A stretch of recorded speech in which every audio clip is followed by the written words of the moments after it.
আর এই চোরেরা সংসদে বসে যে আইন পাস করেছে তাহলে চোরের মাত্র 3 মাসের জেল। আপনারা কি জানেন যে কেন এই কাজ তারা করেছে জানে যে ওরা যারা নাকি আইন তৈরি করেছে ওরা জানে যে আমরাই তো চোর, যদি হাত কাটা যায় তাহলে তো আমাদেরই আগে যাবে। এই জন্যই চোরেরা হাত কাটা আইনটাকে রাখে নাই, রাখছে কি 3 মাসের জেল। প্রিয় ভাইয়েরা, আমি আপনাদের সামনে এই কথাই বলতে চাই, সুযোগ এসেছে, ইসলামী সরকার কায়েমের সুযোগ এসেছে, কোরআনের বিধান কায়েমের সুযোগ এসেছে, প্রিয় ভাইয়েরা, সৎ যোগ্য ক্ষুধাভীরু লোকের শাসন কায়েমের সুযোগ এসেছে। জামাত ইসলামী বাংলাদেশের স্লোগান হলো আল্লাহর আইন চাই, সৎ লোকের শাসন চাই। সবাইকে আমি বলতে চাই, প্রস্তুতি নেন, দারুণ প্রস্তুতি নেন, একদম সঠিকভাবে চিন্তা করেন এবং আসেন।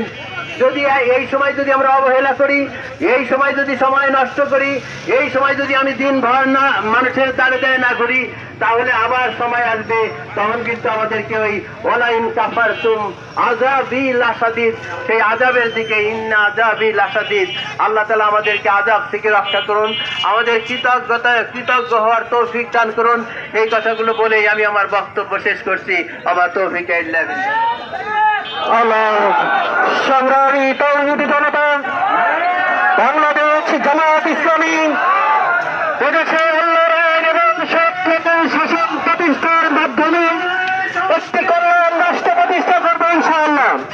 এবার যা বক্তব্য রাখছেন দক্ষিণ পূর্ব এশিয়ার সর্ববৃহৎ ইসলামী ছাত্র সংগঠন ইসলামী ছাত্র শিবিরের মানিকগঞ্জ জেলা শাখার সংগ্রামী জেলা সভাপতি জনাব বাবুল হোসেন, বাবুলকে বক্তব্য রাখার জন্য অনুরোধ করছি। আসসালামু আলাইকুম ওয়া রাহমাতুল্লাহি ওয়া বারাকাতুহু। বাংলাদেশ ইসলামী ছাত্র শিবিরের পক্ষ থেকে নতুন বাংলাদেশের শুভেচ্ছা ও অভিনন্দন। এদিকে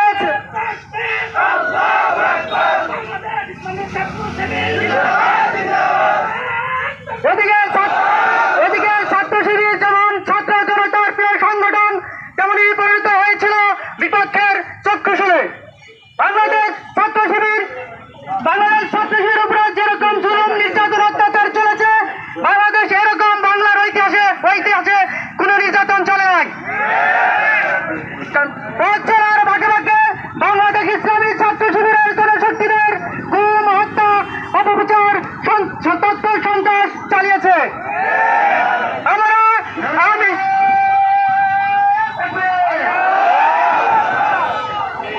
বাংলাদেশ ছাত্র শিবির কোনো বাতিল শক্তিকে ভয় করে না। বাংলাদেশ ছাত্র শিবির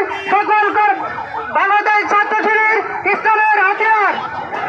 বাংলাদেশ ছাত্র শিবির 45 বছর ত্যাগ স্বীকার করে আজ একটি সফল স্বাধীন বাংলাদেশ পেয়েছে।